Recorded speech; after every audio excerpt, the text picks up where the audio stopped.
Hi welcome to our channel. இன்றைக்கி ரெசிபியில் tip number 1.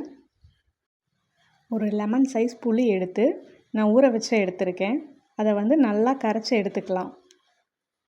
இந்த மாதிரி அப்படி பேஸ்ட் மாதிரி கரைச்சி எடுத்துட்டு அதில் சும்மா கொஞ்சமாக சால்ட் சேர்த்துக்கலாம். தூளுப்பு தான். அதில் கொஞ்சம் அரிசி மாவு, அதுக்கப்புறம் கொஞ்சோண்டு சோடாப்பு, ஒரு ஹாஃப் லெமன் பிழிஞ்சு விட்டுக்கலாம்.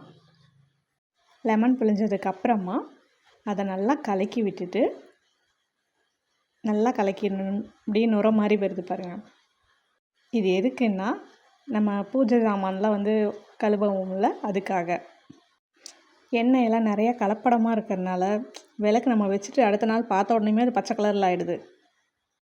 இப்போ இந்த விளக்கு பார்த்தா தெரியுது எவ்வளோ பச்சையாக இருக்குது அப்படின்னு. அது ஃபுல்லாக அந்த ரெடி பண்ணி வச்சுருக்க பேஸ்ட்டு நல்லா போட்டு ஸ்க்ரப் பண்ண மாதிரி நல்லா தேய்ச்சி விடணும். அதே மாதிரி உங்கள்கிட்ட இருக்கிற எல்லா பூஜை ஜாமான், விளக்கு, ஊதுபத்தி ஸ்டாண்டு, ஆரத்தி தட்டு எல்லாத்தையுமே இதே மாதிரி நல்லா தேய்ச்சி எடுத்து தனியாக வச்சுக்கலாம். Tip number 2. அதுக்கு நான் விம் ஜெல்லும் நம்ம பாத்திர விளக்கு போல் சபீனா அது எடுத்துருக்குறோம். அந்த விம் ஜெல்லில் நல்லா அந்த சபீனா பவுடர் நல்லா கலந்து எடுத்துக்கலாம். இது எதுக்கு அப்படின்னா, நம்ம இப்போது பேஸ்ட் போட்டு நல்லா எடுத்து வச்சுருக்கோம்ல பூஜை ஜாமான், அதை க்ளீன் பண்ணுறதுக்காக.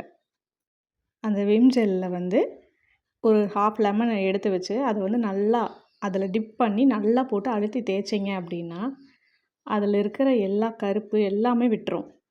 இப்போ இந்த ஆரத்தி தட்டை நல்லா நான் தேய்ச்சி எடுத்துருக்கிறேன். முன்னே இருந்ததுக்கு அது எவ்வளோ டிஃப்ரெண்ட் இருக்குதுன்னு பாருங்கள். முன்னே இருந்ததை விட இப்போ கலர் நல்லா சேஞ்ச் ஆகிருக்கிறது தெரியும். அதே மாதிரியே விளக்கு எல்லாத்தையுமே வாஷ் பண்ணி எடுத்துக்கலாம். விளக்கு நல்லா அப்படியே பச்சை பசைகள்னு இருக்குது. நல்லா நான் எலுமிச்சம்பழம் வச்சு நல்லா தேய்ச்சிருக்கேன். இப்போ பார்த்தா தெரியுது பாருங்கள். ஒரு சைடு நல்லா தேய்க்கல, ஒரு சைடு தேய்ச்சது. நல்லா க்ளீன் பண்ணி எடுத்துக்கிட்டேன். எல்லாத்தையும் இதே மாதிரி க்ளீன் பண்ணிவிட்டு ஆரோ வாட்டரில் கழுவி கமத்தி வச்சுக்கலாம். அப்போ தான் சீக்கிரமாக கருத்து போகாமல் இருக்கும். உப்பு தண்ணியில் வாஷ் பண்ணதுக்கப்புறமா நல்ல தண்ணியில் ஒரு வாட்டி கழுவி அதை அப்படியே கமத்தி தொடச்சி எடுத்துக்கிட்டோம்னா நல்லாயிருக்கும். இப்போ நான் காய வச்சுருக்கிறேன். Tip number 3. நம்ம விளக்கு ஏற்றும் போது பார்த்திங்கன்னா எப்படி எண்ணெய் அடியில் லீக் ஆக தான் செய்யும். அதுக்கு நான் ஒரு நெயில் பாலிஷ் பாட்டில் எடுத்துருக்கிறேன். இது பழசு தான். விளக்கை திருப்பிட்டு அதில் அடிபாகத்தில் அந்த நெயில் பாலிஷ் அப்படியே ரவுண்டாக நல்லா எல்லா பக்கமும் படுற மாதிரி நெயில் பாலிஷை நல்லா வரைஞ்சி விட்டுருங்க. இது காய வச்சு எடுத்துக்கலாம். அப்போ அந்த ஹோல்லாம் அடைஞ்சிரும். Tip number 4. ஒரு பிளேட்டில் கொஞ்சமாக மஞ்சத்தூள் கொட்டிட்டு நம்ம விளக்கெல்லாம் கழுவி எடுத்து வச்சுருப்போம்ல, அதை அப்படியே டிப் பண்ணி எடுத்தீங்க அப்படின்னா சூப்பராக அழகாக நல்லா பார்டர் மாதிரி வந்துடும். அதில் நீங்கள் குங்குமம்லாம் வச்சு விளக்கு ஏற்றுனீங்கன்னா அவ்வளோ தெய்வீகமாக இருக்கும். ட்ரை பண்ணி பாருங்கள். Tip number 5.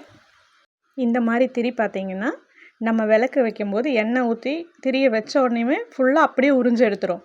அதுக்கு நம்ம ஒரு சின்ன கப்லேயோ எதுலையாவது இந்த திரி எல்லாத்தையும் போட்டுட்டு நம்ம விளக்கு ஊற்றுறோம்ல எண்ணெய், அதை மேலே ஃபுல்லாக ஊற்றி எல்லா திரிலையும் படுற மாதிரி நல்லா ஊற்றி ஒரு 2-3 மணி நேரம் ஊற வச்சிட்டிங்க அப்படின்னா உரியாது. Tip number 6. இது தீந்து போன ஒரு ஊதுபத்தியோட பாக்ஸ் தான்.